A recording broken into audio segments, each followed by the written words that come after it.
something he welcomes, the band has become the principal focus for today's new skinheads, who repeatedly cause trouble at Sham's gigs. And there are signs that even Jimmy Percy may be finding it all too much to handle. They want a leader. They picked me as leader. I never wanted to be a leader. No way. All I wanted to be was a spokesman. All I wanted to be was get up on stage and say exactly what I was thinking. But hasn't it got rather out of hand? Of course it has. I mean, look at me. You've only got to look at me for an example to see how out of hands it's got. Because I'm not me anymore.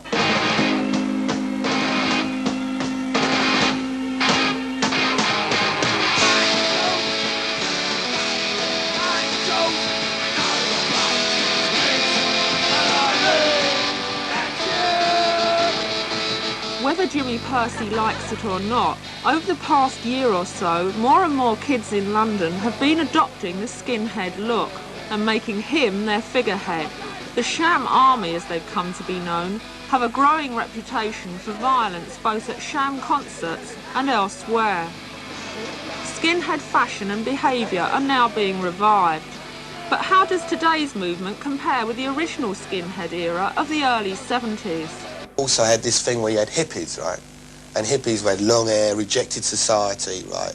Which was the same type of thing as what punk is today. Rejecting society with the bondage and the pins and everything. So skinheads came about because they said, we want to work in the factories and do this and do that, same as what you want to do.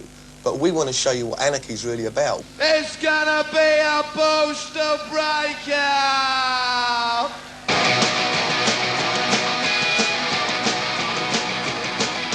Sham 69 may be said to have encouraged anarchy amongst their supporters in the past, although it is now something Jimmy Percy is fighting to control.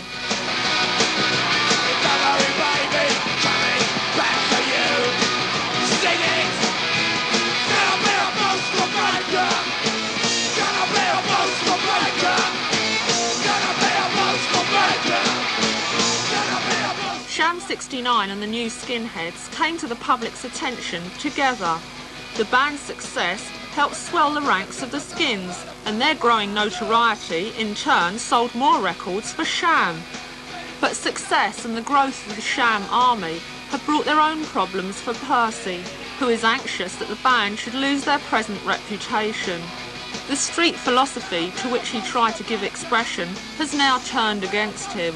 A hardcore of the audience repeatedly disrupt the band's gigs.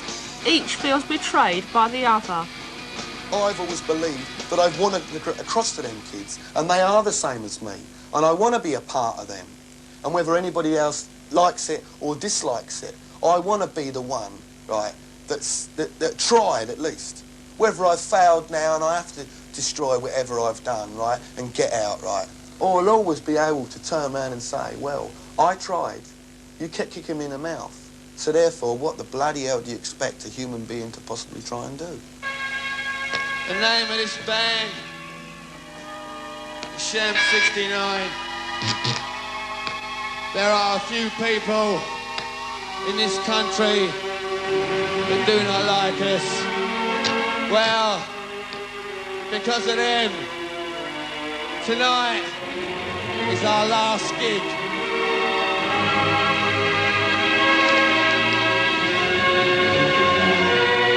This one is called Sham 69 is Innocent.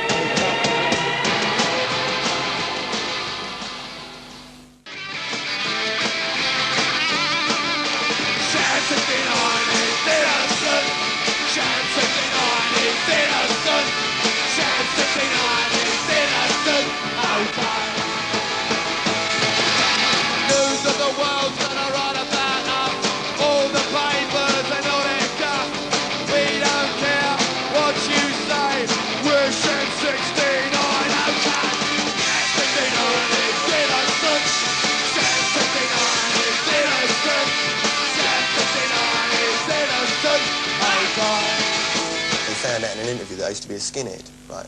So they said, oh, you know, we found a band at last, you know, understand what I mean? So a couple of people got their hair cropped. Hence, like, loads of kids got their hair cropped because what happened was, it was the only way they could identify themselves, right, with being a Sham 69 fan, like, you know, you know, cropped hair, oh, he's a Sham 69 fan straight away. But what happened was, it defeated everything that I believed in. Because what happened was, I was going out on stage saying, look, mods are dead, this is dead, that's dead, anything's dead as soon as it's played. Right? Because I believe, like, rock and roll died as soon as someone played it, because as soon as someone played it, someone copied it, it became commercial, so-and-so and so-and-so. And so, therefore, it's not a feeling anymore. So what happened was, I was going out, and there's all, you imagine, there's all these skinheads, and I'm having to say to these skinheads also, right, that you know, there's also the myth, like, you know, that goes around that, you know, 99% of people that follow Sham 69, like, you know, cropped hair, Dr. Martin boots, British Movement, National Front badges on, like, they go around kicking shit at everybody. Well, this is a fallacy, you know, and a lie, like, you know, because, and you've come to this small town like Hersham, which on the map you can't even find, right, and you found, say, 20 to 30 kids that don't even know what the National Front means. And they follow Sham because they feel that they want to follow Sham because of the music they play and what we believe in.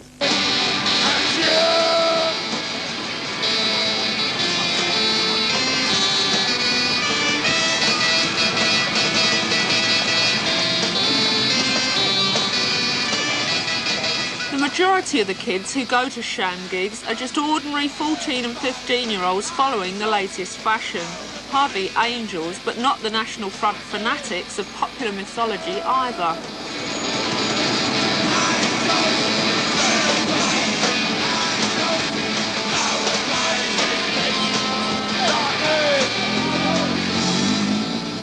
Jimmy Percy, the victim of an increasingly vicious adulation, knows why. Kids today miss out, right, on that form of rebellion, right, that was again. Why did the Teds come about again last year, right? Because there's no more music to follow. What music can follow now? What can we follow now? Saturday Night Fever, that was obvious that was only going to last for 5 minutes flat, right? Because everybody knows that you can't grab Saturday Night Fever. You can only live it out at the discotheque, right? Which is another type of thing of picking the birds up at the discos, which has been going on for yonks and yonks and yonks, but it was no form of rebellion, right? But a kid can walk down the street with cropped hair. A punk can walk down the street, right? And an old lady will say, look at that idiot with purple hair or something like that. But if a woman doesn't look at a skinhead in the same light, she says, oh God, you know, is he going to smash somebody up or what's going on? And they're afraid. And also, that the kids know of this, that it's got this frightening element about it. If you watch If, Clockwork Orange, Oh Lucky Man, they're the three things that sum up what could happen, right? But they're also, there's got to be an epilogue and one after, right? To sum all them three up in one whole thing, because it bloody can happen, because that is exactly what I've been going on about, singing in them songs and going on and on and on about. Because I've said to you in this interview today, in 24 years, you've had all these little tribes come about, right? And it's changed in 10 years, in 5 years, in a year. It's getting quicker and quicker and quicker, and the kids cannot handle what is going on. They cannot. They keep classing us. Like, everybody around us keeps putting us in the football hooligan category, right? When I wrote a song called Kids United, right, they said it was a football chant song. I didn't write that because I researched into a commodity of writing a song for football hooligans or trying to be the next Slade, right? I wrote that song because I'm Jimmy Percy. I was in a band that wanted to get across to kids of today, right? But no, they chuck me they chuck me on the floor and they keep jumping on me and hitting me. But I keep trying to get back up and saying, no, you're not going to bury me. This number was written for all you lot. This number we got classed as a football hooligan band. Well, let me tell you, we wrote this from there. So if you don't trust us, why should we trust you if the kids are united?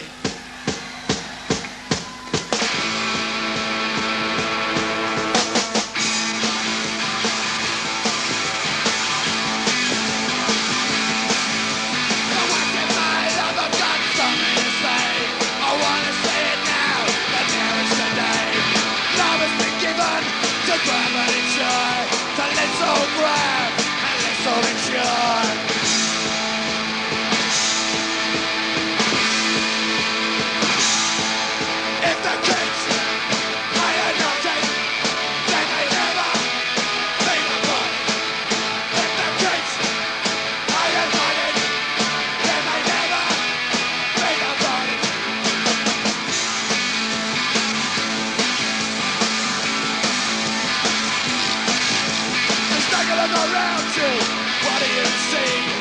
Kids with feelings that you and me. Understand him, I understand you, for you are him, he is you.